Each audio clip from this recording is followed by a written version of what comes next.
Hey guys, it's Penguin here, and welcome back to another gold making video. In today's video, I am going to be sharing 20 quick tips related to gold making. Some of this is TSM related, outside websites, add-ons, etc.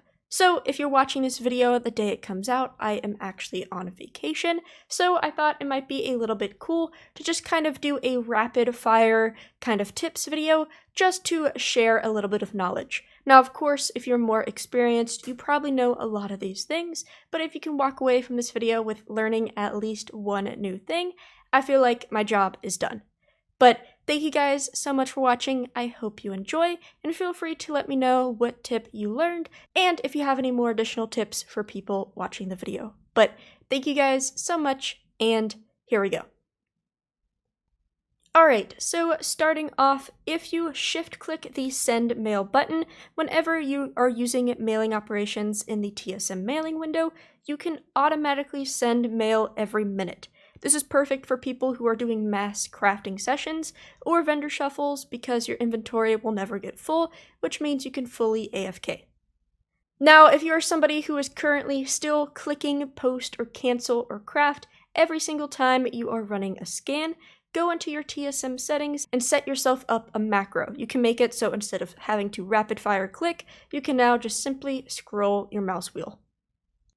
If you are somebody who is interested in pets, instead of trying to create a group with a shopping scan, as these shopping scans are a lot slower than just a normal scan on the auction house, you can go into your main settings and change the default variable to DB region market average, so you could quickly search by region.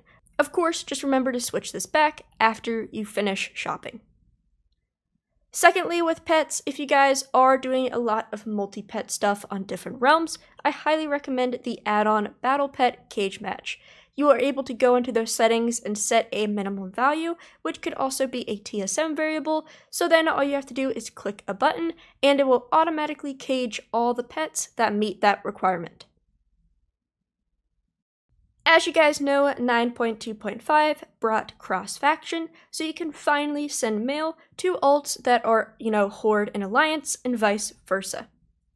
Also, since we have this mail cross-faction feature, get yourself a goblin. Now, even Alliance players can utilize a goblin's reputation bonuses in order to get cheap crafting materials, especially if you are not exalted yet with Night Fae or the Ascendant.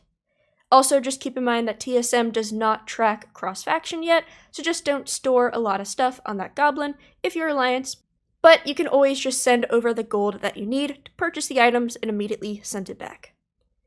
If you are somebody who has just created a goblin and you do not plan on leveling it, you can get yourself some friends plus a warlock and summon your goblin into Addons build. It does not have to be any sort of main level. It could be a level 1 and it will immediately get that discount, so you can buy items for, let's say, 7.2 gold instead of 9 gold. If you guys are currently only using the TSM UI in the auction house, I highly recommend using the favorite tab on the default auction house. You can go through and favorite some items that you always want to keep track of, and all you have to do is just go onto that page, do a quick scan with your eyes, and you can pick up some really good deals. I always like to track my crafting materials on this page. Bringing back to that cross-faction in 9.2.5, we talked about it with the goblin, but honestly, you can utilize all racials now. For example, if you're Alliance-based and you want to gather, get yourself a High Mountain Tauren, so then you can have really fast mining speed. Let's say you're trying to create a AFK crafter, maybe if you're Horde, you can get yourself a Mechanome and utilize those racial abilities. It is now awesome for the fact that you can mail everything across from each other, and whenever 4.12 comes out for TSM, you will have cross-faction compatibility. If you guys have heard this sound before, and you're not exactly sure how to set it up, if you go to your main TSM auctioning settings, you can set a sound for every time you sell an auction. The main one that you hear people use is cash register, but there's definitely some funky ones that you can choose from.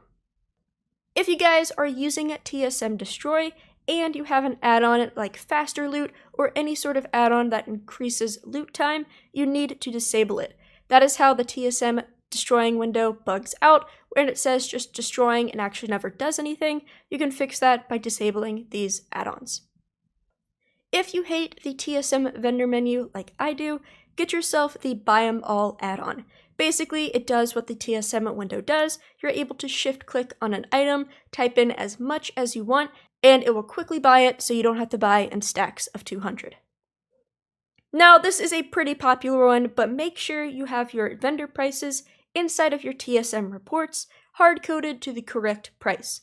Every single time the game updates, there's a reset, any sort of change, TSM forgets that vendor variable, so basically you can accidentally cause your curing salt to cost 1,000 gold each, because that's the current price on the auction house, because it forgot that vendor value. If you hardcode, it never has to rely on a variable, and saves you so much time. If you guys are currently leveling professions on either a new server, or you're just new to gold making, I highly recommend checking out the website, The Gadgets and Times. Basically, it shows you kind of that TSM profit window, which you see normally inside the professions menu, but it does it online, so you don't even have to learn the profession, and you can double check profits. Also, along the lines of starting, if you are just a new player with not a lot of gold, or you're starting from scratch for whatever reason, I highly recommend running a vendor scan. It will quickly check items on the auction house and see if they're posted cheaper than, their vendor price. I've been able to do this before and gain about 1,000 gold, which of course is not a lot, but it could help you level some things up if you're starting from scratch. If you're getting into pet sales and you are focusing on 2 different servers, the Trade Skill Master website has a pet comparison webpage, which is great for people who want some sort of visual difference. Basically, you can pick 2 servers, pick what type of variable you want to base it off of, and it will give you a list of pets and comparing the price on each server. Another great website is Warcraft Recipes. Basically, this website will check your recipe collection. All you have to do is select your realm and character, and then it will give you everything that you are missing or that you have, and it's just great for those recipe collectors out there. If you guys are not currently using TSM crafting operations to create restock queues, I highly recommend it. Also, if you are somebody who is doing that restocking but not utilizing the TSM task list, I highly recommend it because it will tell you exactly what to do and can speed up your crafting by a ton. Also, a few people have asked me, but if you're interested in kind of the exact look of my TSM, if you go into your main TSM settings and go to the Appearance tab, you can customize your own theme. I will have mine on screen, just in case you want to copy it. And lastly, we have tip number 20, which is creating a group in order to search for Crafter's Marks gear and legendaries in the ledger. As you guys know, if you try to search with your already grouped items, probably nothing comes up because of the item level differences. However, if you create a group that has the eye level 175 Legos and the base Crafter's Marks versions, you are able to actually sort in the ledger with them, and then it's just nice to see that profit. Of course, you can search the name like normally, but it's just a nice thing to have if you're trying to organize your ledger. And there we go, there is 20 gold making tips that I tried to explain as fast as possible. Hopefully at least one of these are new to you and you can add this to your daily routine. But thank you guys so much for watching. Let me know what you learned, and as always, have a good day everybody.